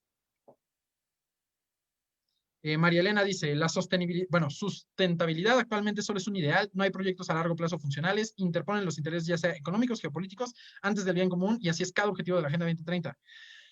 No sé si cada objetivo, o sea, no sé si de los 169 objetivos todos son así y todos los indicadores van dirigidos para allá, pero sí creo que en general, como se utiliza la Agenda 2030 en la política internacional, sí es mucho así, porque la Agenda 2030 sigue teniendo es una agenda de desarrollo, una agenda moderna, una agenda colonial, y es una agenda que pretende lograr este bienestar a partir de, o sea, cuando uno ya no la analiza, no la Agenda 2030 per se, pero los mecanismos a través de los cuales se implementaría o que se han hecho para implementar la Agenda 2030 son mecanismos coloniales, mecanismos coloniales, explotadores, que no rompen con las desigualdades geopolíticas y económicas de norte-sur global. Y de norte-sur global no estoy diciendo que pinta una raya en el Ecuador o en el Trópico de Cáncer, y de ahí para arriba es norte global y de ahí para abajo es sur global. No, o sea, hay sur global dentro del norte global y viceversa. Es más un tema de poder económico y de poder político. Por ejemplo, Australia es norte global y Australia no está en el norte geográfico, ¿no? Para nada. Polanco es norte global y está en un país como México, que en promedio podríamos decir que es sur global, ¿no? Edith dice, estoy de acuerdo con que la educación es de casa, pero si los padres no tuvieron esa educación, igual no hay mucha forma de ayudar. Es cuestión de todos como sociedad inculcar los nuevos hábitos y educación en las generaciones futuras. Y ahí estoy muy de acuerdo. O sea, no le echaría tanto la culpa a los papás porque los papás a veces tampoco tienen las condiciones para acceder a esas formas de pensar. Pero sí creo que como sociedad es nuestra responsabilidad generar esa transformación cultural. Y a mí me gustaría, perdón que sea un hombre blanco heterosis y que a cada rato esté hablando del movimiento, de la cuarta oleada feminista, pero yo me acuerdo simplemente como hace 3, 4 años alguien hablaba de feminismo en redes sociales, todo el mundo lo linchaba, bueno, todo el mundo la linchaba, o sea, siempre eran mujeres, todo el mundo se reían de ellas y sigue pasando. Pero al menos hoy en día en los círculos estudiantiles y en muchas otras partes de la sociedad, más bien a quienes linchan son a los que le ponen menrisa o que dicen cosas misóginas en esas mismas publicaciones.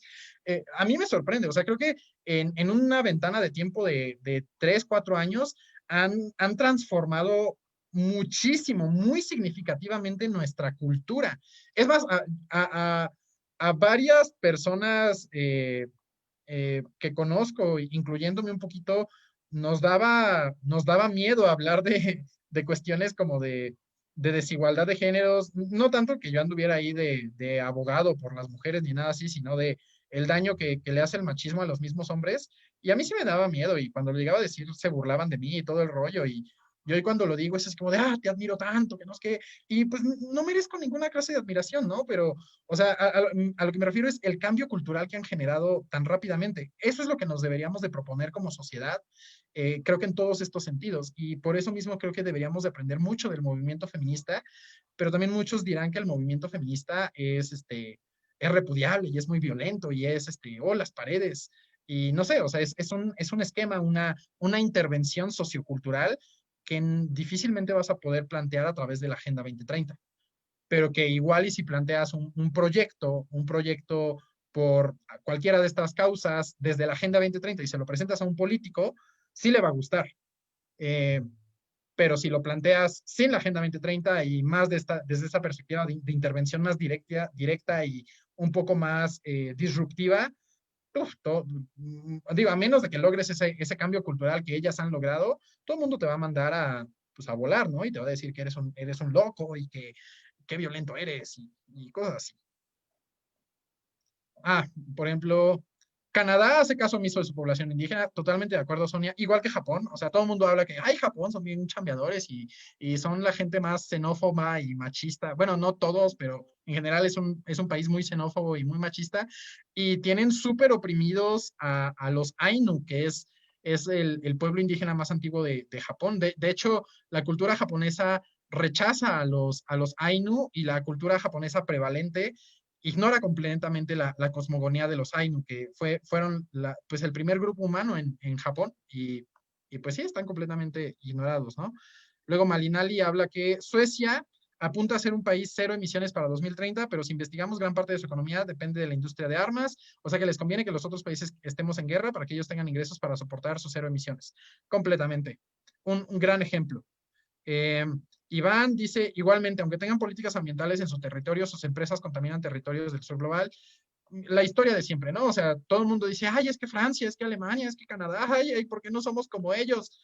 Y sus empresas o sus acciones, pues impulsadas hasta por sus propias políticas internacionales, vienen a nuestros territorios hasta a matar a nuestra gente, ¿no? A matar a las poblaciones indígenas de nuestros países y a expulsarlas de sus territorios. Incluso empresas de las que luego, nacionales, de las que luego nos sentimos bien orgullosos, como Bonafont, que Bonafont, de hecho, creo que es de PepsiCo, no me acuerdo, pero Bonafont es dueño de un montón de manantiales y de pozos minerales que eran de comunidades y que expulsaron a las comunidades para explotar esa agua. Y te la venden bien cara. Además, el agua no debería de ser privada. O sea, y también, o sea, esa es otra cosa que yo no me creo. O sea, hay jóvenes dentro del contexto de la Agenda 2030 que, por ejemplo, cuando salió el TikTok de una chica preguntando a quién se le ocurrió, quién dijo al Chile el agua es mía y se la voy a cobrar a la gente, hubo mucha gente ridiculizando a esa chica, cuando a mí me parece una pregunta completamente natural. O sea, ¿quién llega a decir el agua es mía y ya no es tuya y te la voy a vender? Y todavía hay un montón de jóvenes que trabajan con la Agenda 2030 diciendo, pues es que qué tonta, no sabe nada de economía, ay, por eso tienen que estudiar, no sean así, cuando, pues no sé, quienes tal vez no estudiar, pero replantearse un poco sus valores humanos, creo que serían otras personas. Ay, pero Marcos, creo que tienes la mano levantada desde hace un montón de tiempo, perdón, ¿qué nos quieres decir, Marcos? Disculpa. Respondiendo, o más bien agregando un poco, ¿no? A la respuesta que tú dabas acerca de la educación, pues creo que la educación en sí debe de ser de los padres, sí y no. Porque tomando un poquito en tema el feminicidio y todas esas situaciones que se están generando en pleno, a los plenos días, pues creo que es responsabilidad de los padres de darnos la educación, porque, ok, a lo mejor la persona acosadora, ¿no?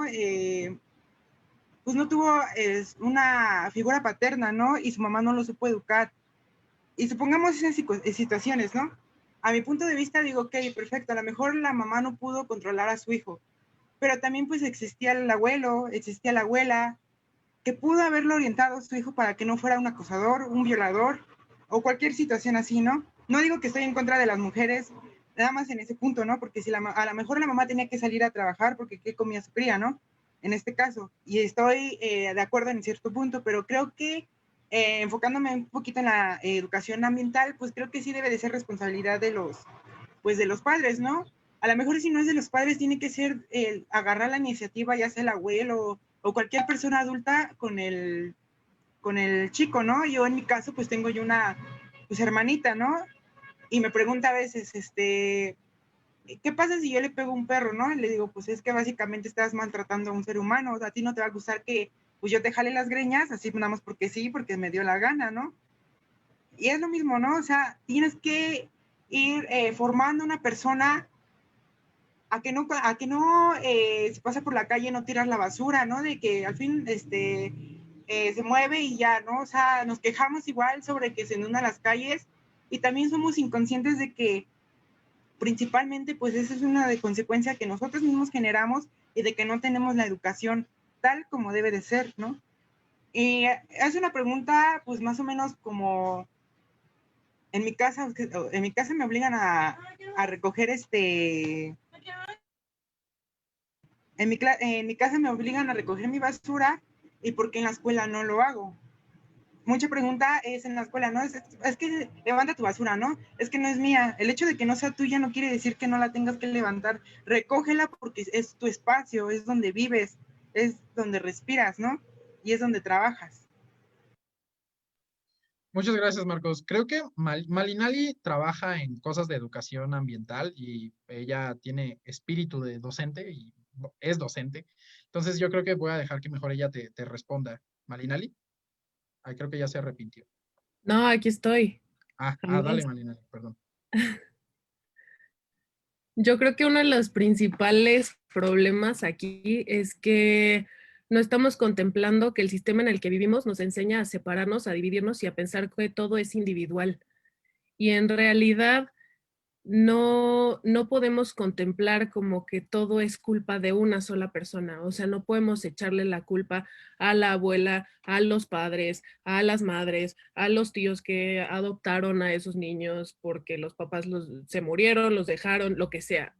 O sea, el problema aquí es que estamos viviendo en un sistema que nos oprime de todas las formas posibles para que no nos podamos unir entre nosotros, para realmente crear un frente unido y poder atacar las problemáticas de esta sociedad. Nos está orillando a creer que es culpa de las mamás, que es culpa de los papás, que es culpa de las maestras por no enseñarles a los niños a no cortar hojas, pero en realidad es un bombardeo sistemático que tenemos de todas las áreas, de todas las esquinas, nos llega una forma de cómo consumir, cómo tienes que hacer las cosas, todo, cómo tienes que hacer. Entonces, sí, todas las personas estamos involucradas en esto, pero a mí me parece poco realista responsabilizar solo a ciertas personas. Aquí entra también esta parte y ya que tocaron el tema de los feminicidios y el feminismo y todo, es como revictimizar a a las víctimas de violación, a las víctimas de feminicidio por su propio, por el crimen que cometieron contra ellas, ¿no?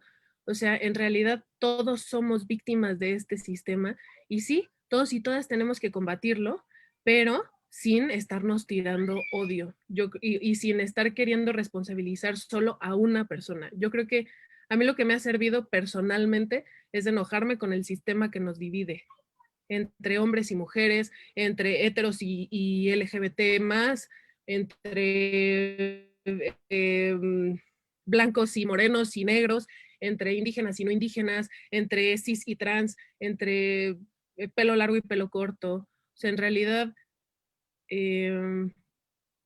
somos más que solo estar echando culpas. Y ahí es donde creo que podemos abordar los problemas y también abordar una educación diferente y más humana con todas las mentes y con todas las individualidades. Muchas gracias, Mali. Tenemos un comentario al respecto muy relacionado con lo que decías en Facebook de Andrea Luna. Ella menciona, yo creo que no se trata de aventarnos la pelotita para decir a quién le toque educar a los niños. Creo que todos tenemos un pedacito de esa responsabilidad, desde el ser familiares, compañeros, maestros, amigos, etcétera, y con empatía compartir todos nuestros conocimientos.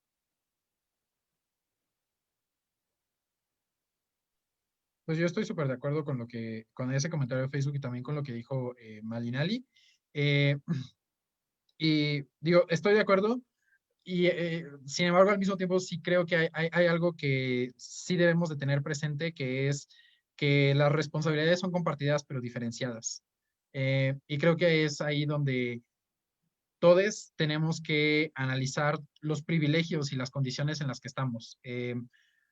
O sea, no estoy diciendo que estoy en desacuerdo con Malinali, estoy muy de acuerdo, pero no vas a poner la misma cantidad de responsabilidad en, no sé, el niño o la niña de 12, 11 años que compró, no sé, algo con envoltura en la tienda, a la empresa que, además de que es una empresa millonaria, lleva décadas produciendo de esa manera y que no se ha planteado y no ha logrado cambiar sus formas de distribución, ¿no? Y, o sea, traigo al tema esto de las responsabilidades compartidas y diferenciadas, porque muchas veces esta frase de que todos estamos involucrados, que es muy cierta, se distorsiona en como todos estamos involucrados, todos tenemos la misma responsabilidad y es una cuestión, nuevamente, como dijo Malinali, meramente individual, ¿no? O sea, es meramente, vamos a resolver la violencia de género o el cambio climático, la pérdida de biodiversidad por acciones individuales y entonces ya nadie compre plástico, ya nadie coma carne, sin nunca realmente pasar a hablar de el papel que tienen las estructuras, ¿no? Las estructuras organizativas a nivel del video de Facebook que le ponga. Ah, caray. ¿De qué me hablas, Daniel? Continúa. Ok. Ok. Bueno, sí, o sea, no, si no analizamos también el privilegio y las condiciones que tenemos y la responsabilidad que uno tiene y qué tan propenso es a replicar ciertas conductas, ciertos patrones que son nocivos, si uno no hace eso a nivel estructural, no creo que podamos mejorar mucho. O sea, por ejemplo, se habló de que no nos deberíamos dividir entre hombres y mujeres y blancos, y estoy de acuerdo, pero al mismo tiempo eso no quita o no invisibiliza que los que somos, por ejemplo, hombres blancos, hetero, como yo sí creo que debemos de tener una reflexión bastante fuerte alrededor de cómo somos tratados en sociedad, cuáles son los privilegios que tenemos y cuáles son las actitudes a las que somos más proclives a reproducir, porque eso es lo que se enseña en la estructura social o cultural en la que nos desenvolvemos. Y creo que esto aplica no únicamente al tema de género, por ejemplo, creo que aplica en general a muchas cosas. Creo que de lo primero que podemos hacer para llevar a cabo acciones más sostenibles es primero examinar quién somos nosotros, cuáles son las estructuras en las que nos desenvolvemos, Y a partir de esas estructuras y de los privilegios y los perjuicios que recibimos como individuos dentro de esas estructuras, y haciendo un análisis de privilegios bastante fuerte, identificar cuáles son las acciones que nos corresponden, ¿no? Igual, tomando el tema por ejemplo, ahora hablando de la problemática ambiental o de las desigualdades económicas, para cambiar un poco del tema, es un tema difícil, creo que abordar el tema de las desigualdades económicas, porque los intereses de las personas en condiciones de desigualdad económica profunda son personas que por la misma estructura en la que nos encontramos, difícilmente van a lograr que alguien represente sus preocupaciones, sus ideas y sus intereses en un espacio parlamentario, en un espacio de políticas públicas, y la gente que se supone que llega a esos espacios para representarles es gente muchas veces que ya no está en el contexto que hace muchísimos años dejó de estar en un contexto de pobreza o de precariedad económica, y que muchas veces hasta ya llega a olvidar o ya desconoce la realidad que debería de estar siendo representada ahí, ¿no? Entonces, es mucho el tema de si se quiere velar por los intereses de cierto grupo poblacional, pues lo mejor sería que ese mismo grupo poblacional se represente a sí mismo.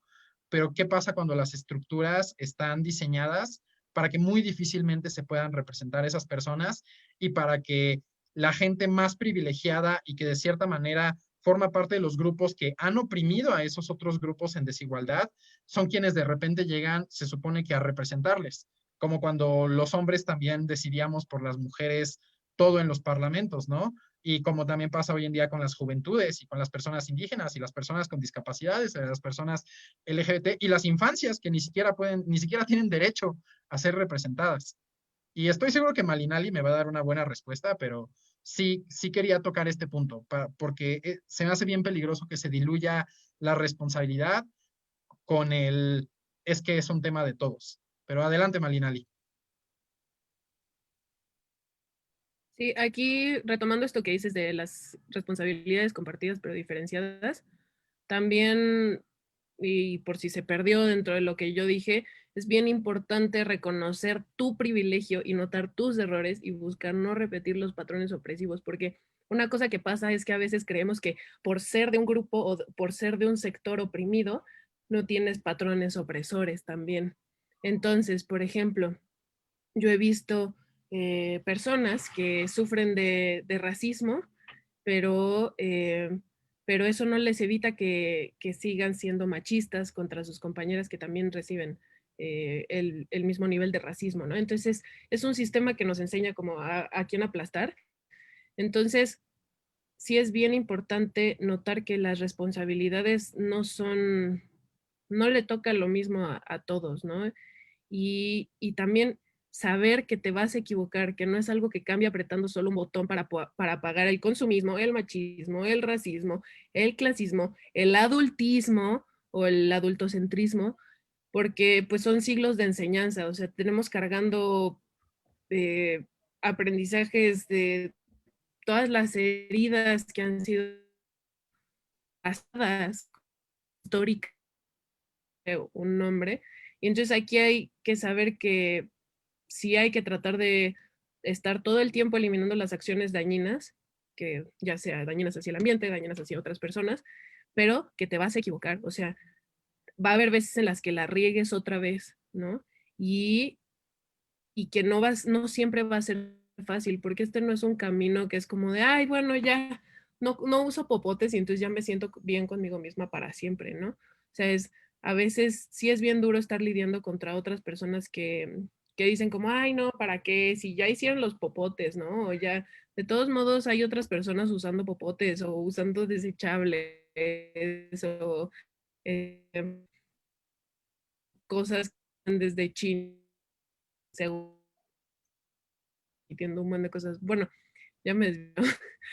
Que sí es bien importante no quitar el dedo del renglón y saber que este es un proceso de aprendizaje continuo que no le corresponde solo a las infancias, no nos corresponde solo a las juventudes, no les corresponde solo a los adultos. O sea, esto es algo que corresponde a todas las generaciones porque Algo también que pasa mucho es que nos dicen que las juventudes somos las que vamos a tener que salvar el mundo y que nos vamos a tener que hacer cargo de todo eso y de arreglar todo el relajo que nos dejaron, pero no es cierto, porque en realidad el futuro es hoy, hermanos, y, y las personas que están vivas en este momento están viviendo en un mundo afectado y todos tenemos que entrarle al quite, pero reconociendo esto mismo que decías tú, Roger, de los privilegios que tiene cada quien y cómo atacar la problemática desde el privilegio que tú tienes y pues tirar el sistema desde adentro y aprovechar el privilegio para tirarlo.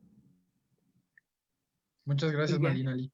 Pues bueno, yo por último ya para empezar, creo que estoy totalmente de acuerdo con Malinali.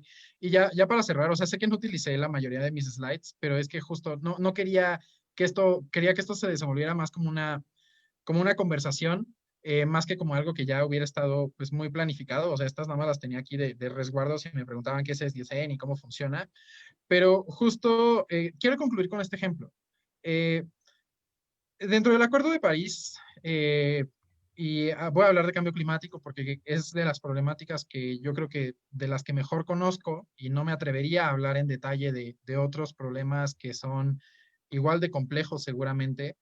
Pero, por ejemplo, el Acuerdo de París y las metas de reducción de emisiones, las NDCs o contribuciones nacionalmente determinadas, se supone que están basadas en los esquemas de la sostenibilidad.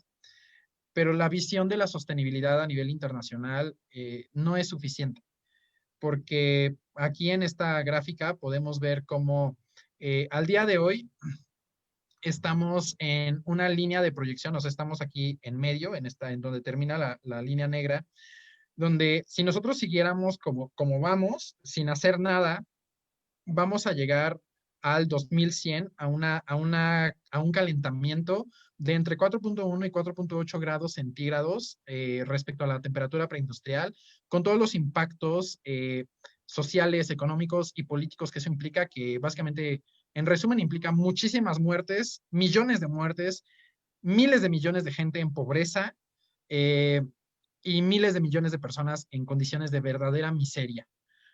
Si nosotros acotáramos lo que viene dentro del Acuerdo de París y dentro de los ODS, en el mejor de los casos, tendríamos un calentamiento de 2.8 grados centígrados, cuando el mismo IPCC, el máximo órgano técnico de evaluación de los escenarios de cambio climático, nos dice que un calentamiento de 2 grados centígrados ya es bastante catastrófico, ya representa millones de personas en pobreza, millones de muertes por cambio climático, millones de desplazados, millones de gente que ya no va, que de ninguna manera va a poder vivir dentro de este siglo con lo que llamaríamos dignidad de vida, calidad de vida. Solo los más privilegiados y los que están en zonas menos vulnerables al cambio climático. Y las políticas que están al día de hoy, que también en teoría tienen una visión de sostenibilidad muy entusiasta, nos llevaría a un calentamiento de 3.2 grados centígrados, que ya son impactos bastante negativos. Si realmente quisiéramos llegar a 2 grados centígrados o a 1.5 grados centígrados, que se supone que son los objetivos del Acuerdo de París y con lo que está en sinergia la Agenda 2030, no nos alcanza. O sea, no hay manera. Hay varios estudios que indican que tenemos un 95% de probabilidad de fallar en lograr las metas del Acuerdo de París, y tendría que ocurrir, básicamente, para lograr las metas del Acuerdo de París, tendría que haber una reducción de emisiones global como la que generó el COVID-19, que en total redujo las emisiones un 7.6% a nivel global. Entonces tendríamos que tener una reducción del 7.6% cada año por los próximos 10 años para realmente lograrlas y que nunca se reactive la industria fósil, ¿no? Entonces, lo que quiero concluir es que la Agenda 2030 es una muy buena herramienta, pero es eso, es una herramienta que te ayuda a presentar proyectos, iniciativas que de otra manera serían rechazadas, pero hay que ser bien conscientes que la Agenda 2030 tiene una visión de la sostenibilidad que dentro de las ciencias de la sostenibilidad se conoce como sostenibilidad débil. Y la evidencia indica que no es suficiente. La sostenibilidad débil, la sostenibilidad que tiene la Agenda 2030 y que tienen los países con su visión de la sostenibilidad, de ninguna manera nos va a traer el bienestar humano que necesitamos a la velocidad que lo requerimos. Entonces, la Agenda 2030 es una muy buena herramienta, pero tenemos que llevar nuestra sostenibilidad más allá de eso. ¿Y cuál es mi propuesta personal? Pero que creo que compagina con la gente con la que he debatido mucho al respecto, que son personas de estas organizaciones y personas que me he topado en espacios como la COP y también aquí en voluntariados más con la sociedad, es que necesitamos tomar, poniéndolo en el lenguaje medio fancy, necesitamos adquirir perspectivas de la sostenibilidad decoloniales enfocadas al bienestar y no al desarrollo, y tiene que venir de un proceso de deconstrucción desde el reconocimiento de las desigualdades y del privilegio. Porque en realidad creo que el problema de fondo de la sostenibilidad no es el cambio climático, no es la pobreza, no es la innovación o la salud. Yo creo que es la desigualdad rampante que tenemos a nivel mundial, y mientras no construyamos un mundo más justo y equitativo, no creo que vayamos a lograr la sostenibilidad nunca. Y pues ya esa es como mi reflexión final, con eso me gustaría despedirme. Pero por supuesto que claro que por su pollo que sí, si alguien todavía quiere decir más cosas, o sea, todavía nos quedan 10 minutos y se pueden explayar todo lo que quieran en este tiempo. Muchísimas gracias, Roger. Tu ponencia ha sido realmente increíble porque pues nos diste como tu perspectiva tanto como activista que ha estado en el campo en negociaciones internacionales, como activista que ha estado en el campo en pues desde eventos estudiantiles, proyectos estudiantiles, y pues realmente te agradecemos muchísimo desde la Alianza por haber aceptado estar hoy, y igualmente a Ecociencias por haber aceptado que sean nuestros aliados en este evento, y a todas las organizaciones aliadas. Yo igual nada más quisiera agregar una pequeña cosita, que pues sí concuerdo completamente con Roger que la Agenda 2030 puede ser utilizada como una muy buena herramienta para obtener apoyo técnico y financiero, justamente para pues ayudar a proyectos que muchas veces pueden ser emancipatorios de distintas relaciones de opresión que existen en el mundo, y pues justamente que sí se puede utilizar como de una forma, pues por así decirlo, de colonial, y creo que pues este evento es un poco un ejemplo de eso. Pues, al final nosotros como alianza empezamos promoviendo pues la Agenda 2030 y así, y no estamos en contra de ella, ni mucho menos ni de su aplicación, sino que simplemente pues nos hemos dado cuenta en muchas charlas en las que hemos estado, que nos han proporcionado muchas dudas al respecto, pues de que muchas veces pues la Agenda 2030 tiene muchos sesgos culturales y políticos. Entonces por lo mismo es que pues decidimos pues promover un poco este enfoque de buenos vivires, ¿no? Que consideramos que es un poquito más bueno, es mucho más inclusivo en muchos aspectos. Bueno, ahora no sé si alguien tenga alguna duda o comentario, si no, para pasar pues a la puesta de sello significativa que tenemos. Mali dice, estamos vivos y tenemos nuestras mentes. Confío en que vamos a cambiar el mundo para que sea amable para todas las formas de vida. Excelente, muchísimas gracias. Nada más como comentario, Mali va a estar en la mesa del viernes de antirracismo, interculturalidad y buen vivir. Entonces, igual para que no se la pierdan. Y,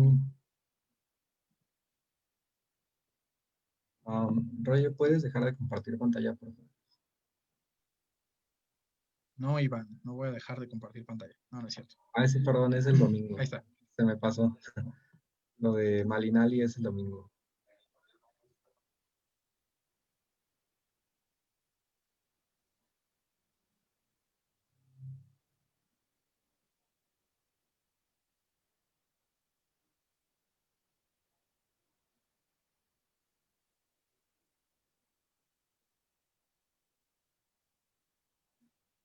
Pues con esta firma de sello significativa damos por clausurada esta genial charla y conversatorio que Roger nos dio. De nuevo, muchísimas gracias, Roger. Muchísimas gracias, Ecociencias, a todas y todos los participantes.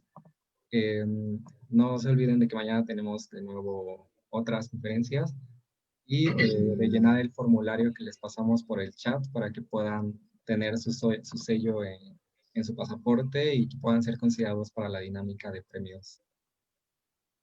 No sé si a mis compañeros o Roger tengan algo que decir. Pues yo lo único que quisiera mencionar es que, pues bueno, básicamente creo que nos toca a la generación de ahorita construir una visión de la sostenibilidad desde Latinoamérica y pues también en particular desde México. Si bien ya existen alternativas como las que se van a explorar a lo largo de toda esta semana, que son los buenos vivires a través del lente de la decolonialidad, tampoco creo que esa vaya a ser una visión definitiva.